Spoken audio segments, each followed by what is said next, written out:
Hello, everyone. I would like to begin this by saying that I'm sorry that it's been 6 months since I've made an update video. I've had to go through a lot recently. A lot of problems, family problems, financial problems, all that jazz. And now I'm in a position where I can make these videos regularly, I think. So from starting out today, I'm going to make videos like these. I'm aiming every Sunday around like the evening or so. I guess the evening where I am. And in these videos, we're going to be talking about, or at least I am, where I'm going to be talking about how I feel on a certain week, because I read the comments and I've read the comments on the original video, and I see that people care about where I am and how I'm doing. And and before, I didn't know that people cared about me, but I just didn't prioritize the YouTube channel, and I didn't prioritize keeping up with it, and I'm sorry about that.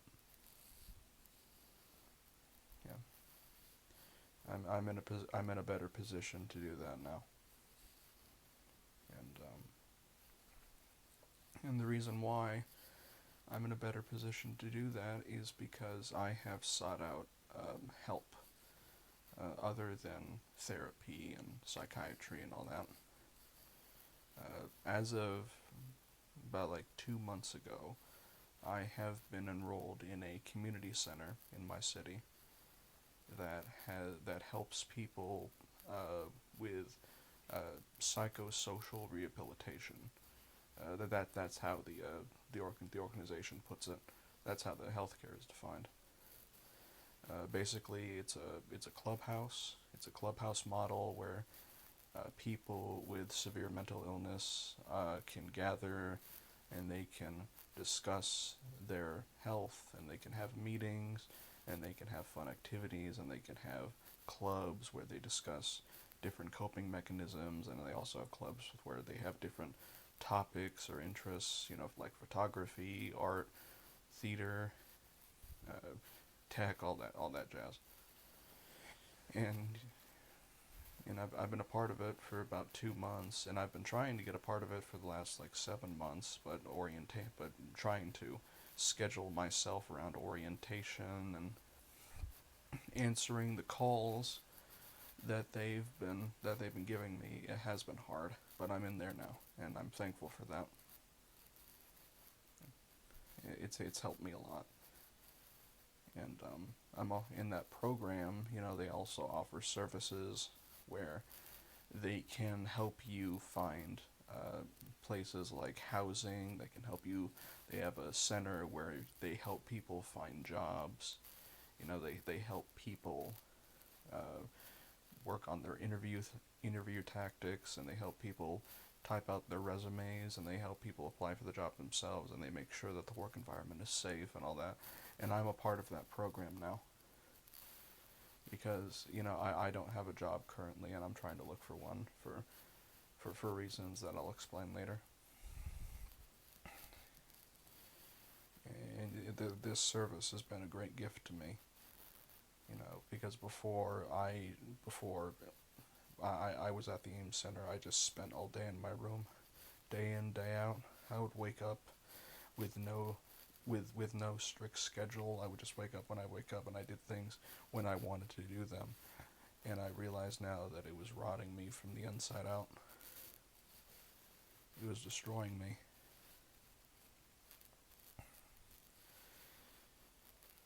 And it was one of the reasons why I was so sad and so miserable, is because I spent all my time in here, and I didn't go out in the real world and talk with people, and I wasn't social. And I'm trying to be social now.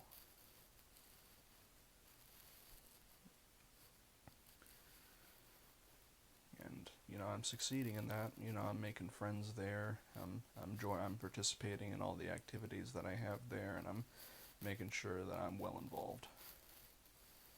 And it's been a great blessing, a great one.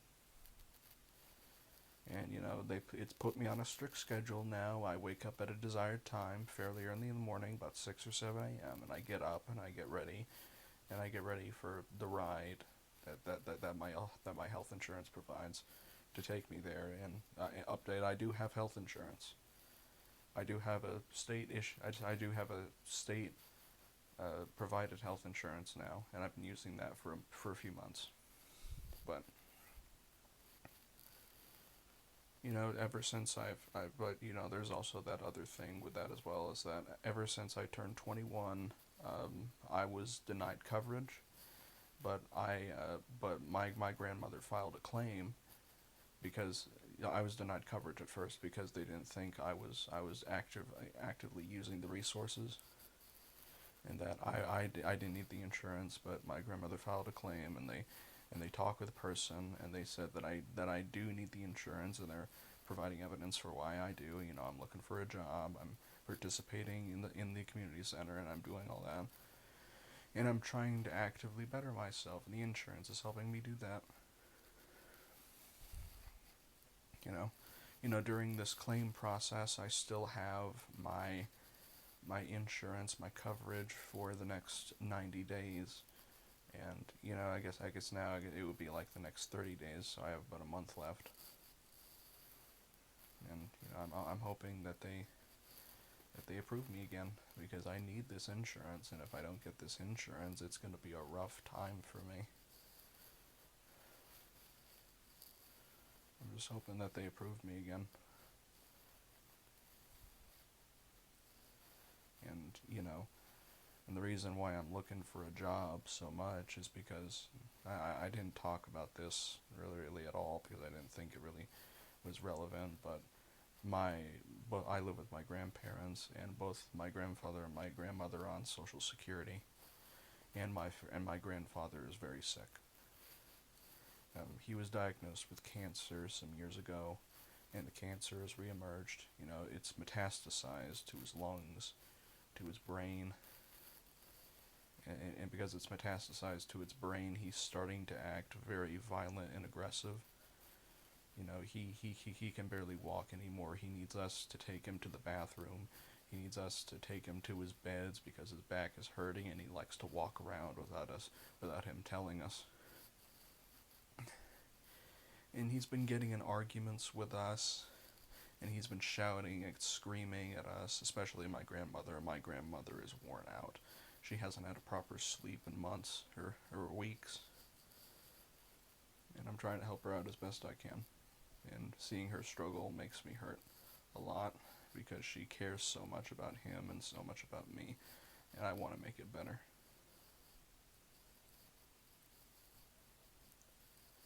And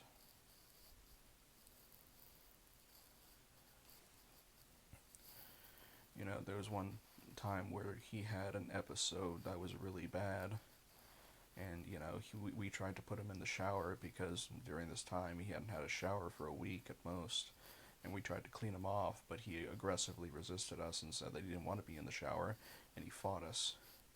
And we tried to pick him up, we tried to take him to his bed, but he fought us then, and he choked out me, he grabbed my shirt, he tried to rip it off, he kicked my grandmother, he spat on me, and I got so angry at him, and I said some things that I regret.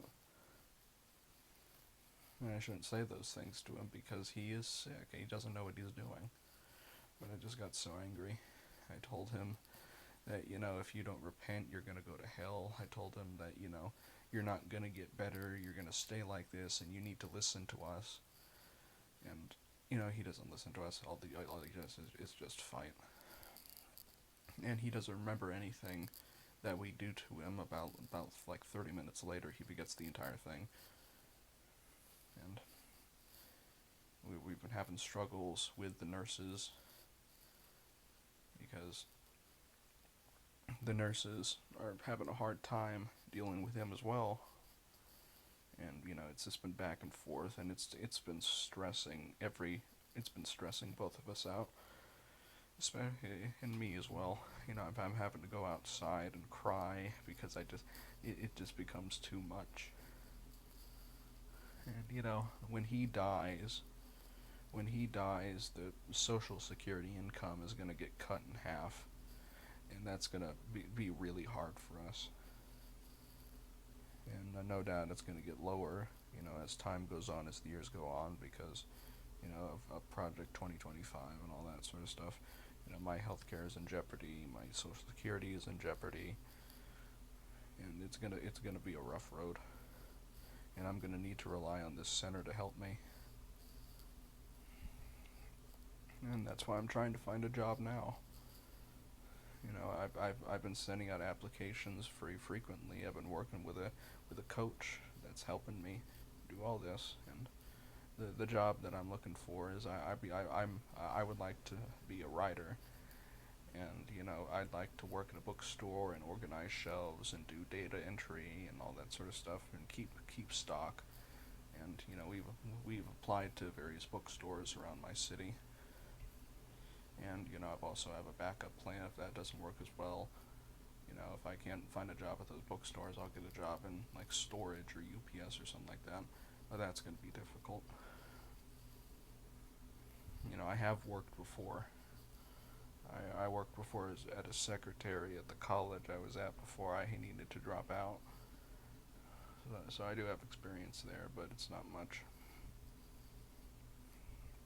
I'm just hoping I find this job. I'm just hoping that I have money to spend on myself and spend on the bills, because I don't have any money left.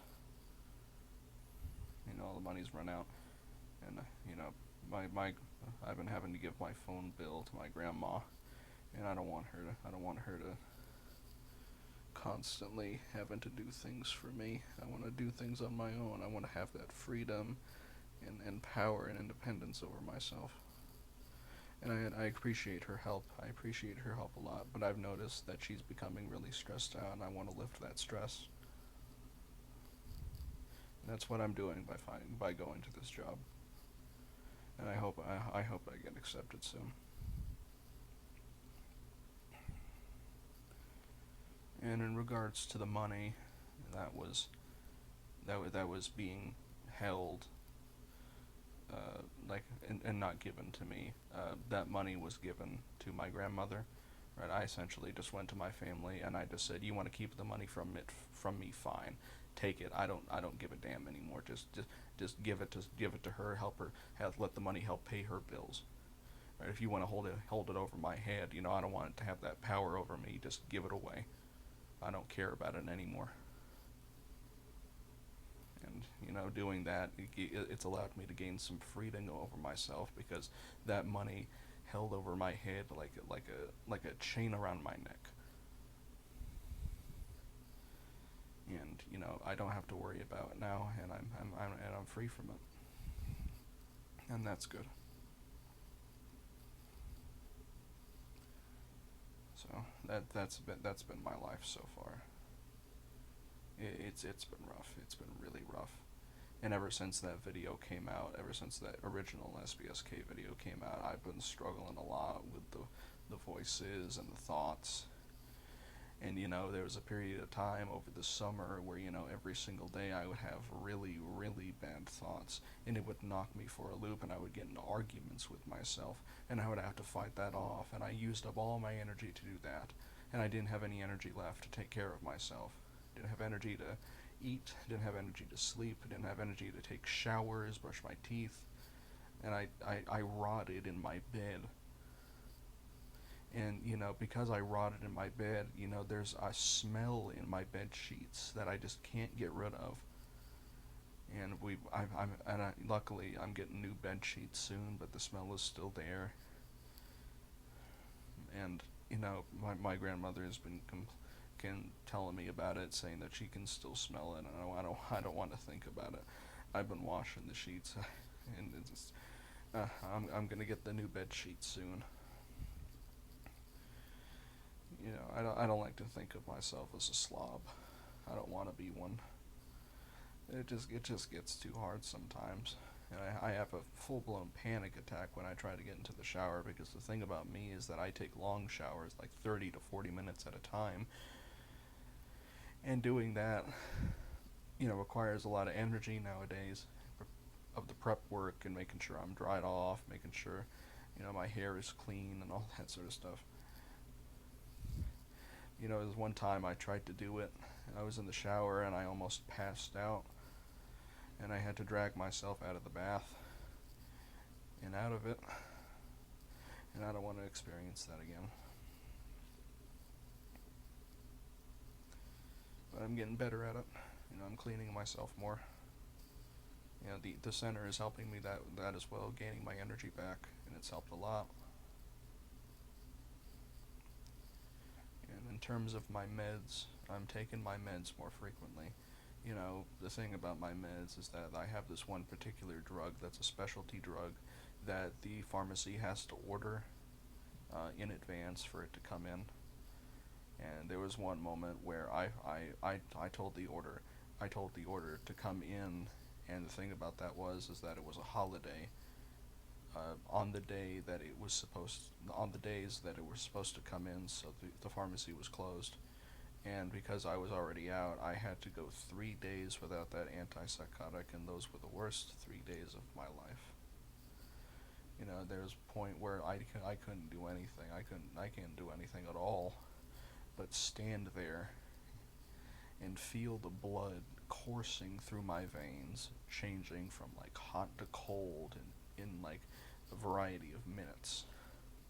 And I could feel like my nerves like coming alive. I can feel them like piercing my skin, like urging me to move my arms in particular ways, and I had to resist that. I could feel it's almost as if my skeleton was trying to break free. And my mind was chaos.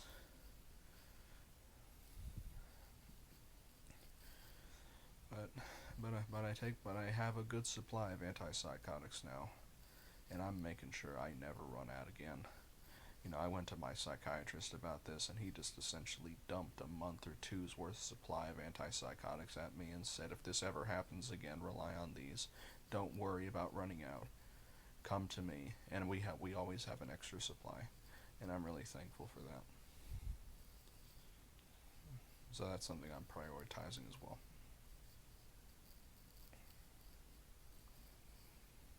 So I guess something else that I'd like to talk about is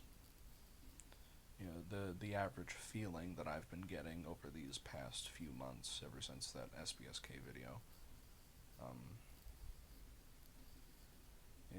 it's having to do with my thoughts and my reactions to them and my ways of coping with the thoughts.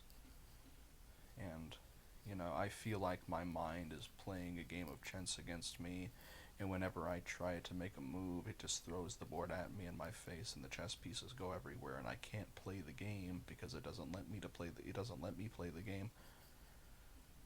And I guess the only way I can put it is by using an example. Now this is quite obscure.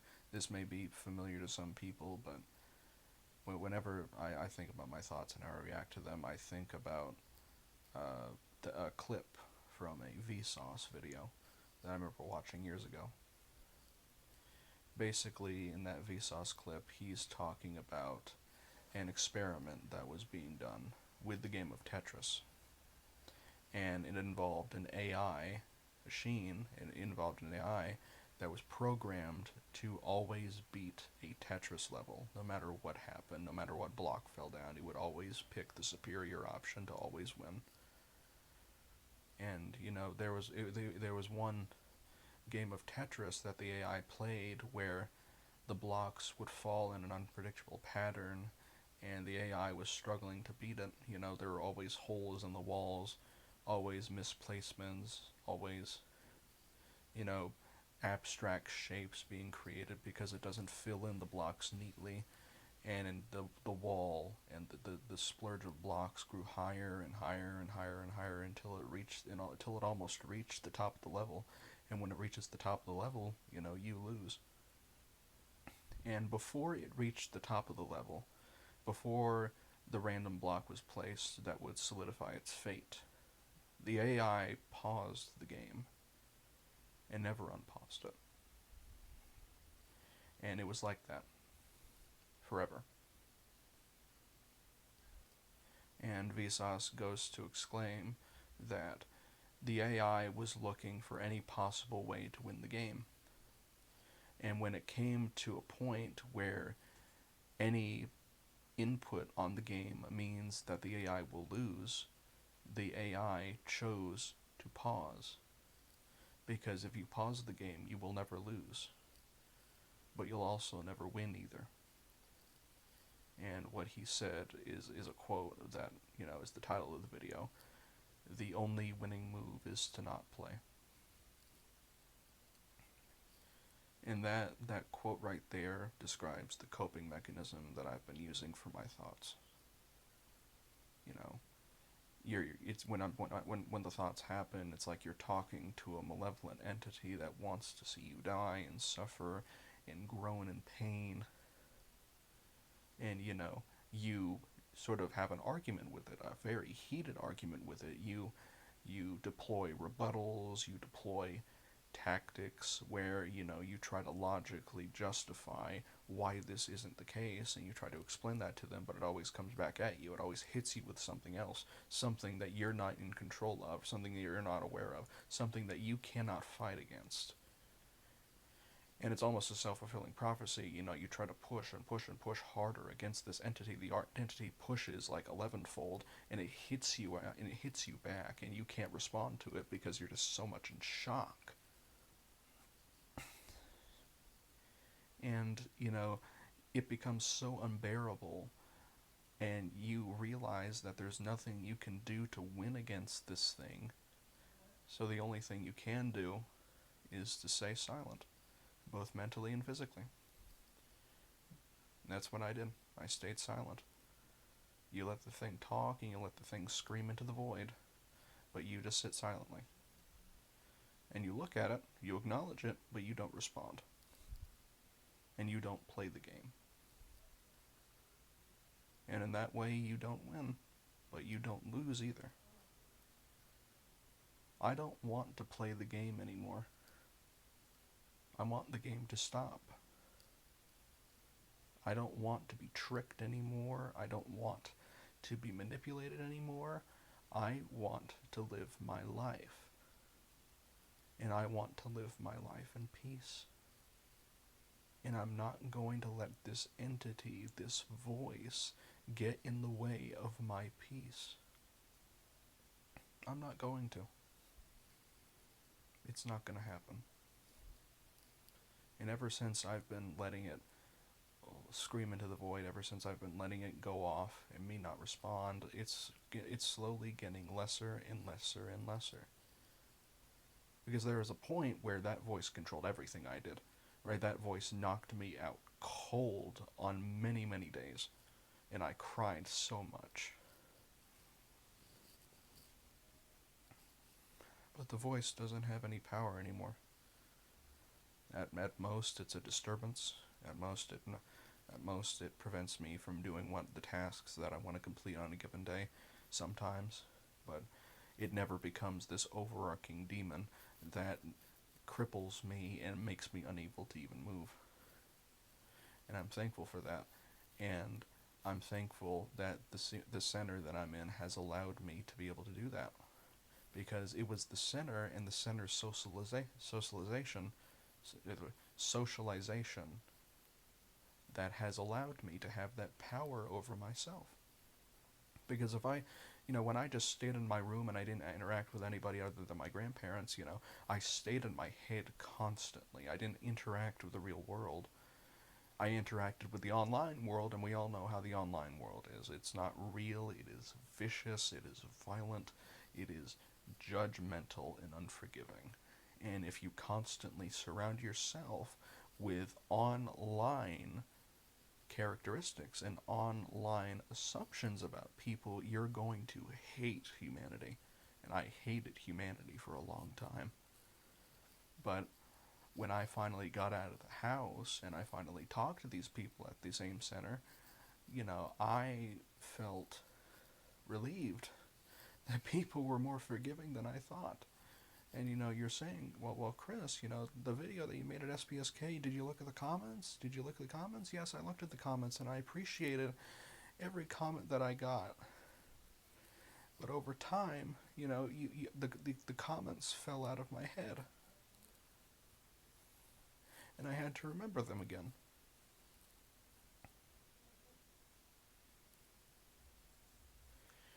And I read over them today. I read over almost every one of them today, and I felt at peace, knowing that people cared about me a lot. And I looked over the comments of my other video that I made on this channel, and I saw someone that said, please make an update video. There are some people that care about you and want to hear what you have to say, and that resonated with me, and it makes me want to make videos again. So thank you, whoever posted that. I think his name was Music Guy. Thank you. And I will post more. I'll post every Sunday. That's what I aim to post. Probably not this Sunday because I'll be busy this weekend, but next Sunday definitely. Next Sunday. That's my schedule, and that's what I hope to stick with. And I've been getting good at sticking with schedules. I make alarms for myself to remind myself of what I need to do, because I can't really trust my brain anymore to keep information. I'm going to forget it. My memory is terrible now. But I have to-do lists. I have alarms. I have like little papers that I put against my bed and my windowsill to remind me of things. And that helps me out a lot. And I'm getting up every morning at a certain time now. And that was a hard thing for me to do for years. But I'm doing it now. I'm getting up on my own. I don't need anybody else to help me. And that's a victory for me. I'm so happy that I can do that now. And I have goals now, goals that I want to achieve. After I get this job that the center helps me with, I want to save up my money, and I want to build up my credit, so that eventually I can go get a car, because I don't have a car. I don't really have a driver. I don't even have a driver's license, so I got to get my driver's license first. And then save up my money, build my credit, and then get a car, so I can drive myself to and from work, and not having to rely on buses or like healthcare transportation. And then once I'm able to do that, I can save up enough money as well to maybe see if I can move out. And then if I don't want to move out, or if I can't, that's fine as well. I can save up my money, build up my financial skills, making sure I spend and save my money wisely. Because, I guess the family member did have a point. I do spend money very hastily, very irresponsibly. And that was when I was in my, at the height of my emotional turmoil, and I spent it all on food. And that's the reason why I'm so overweight now, because I just ate and ate and ate. And I'm eating healthily now. I'm eating less now. I'm eating more fruits and veggies. Yeah, I'm prioritizing my health.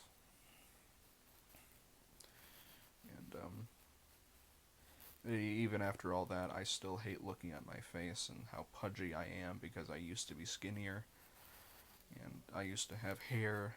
My hair used to be not receding. And it's also one of the reasons why I'm recording this video the way it is now, facing the ceiling, because I do hate looking at my face in the camera. I find it very awkward. And I find it more comfortable to be recording videos like this.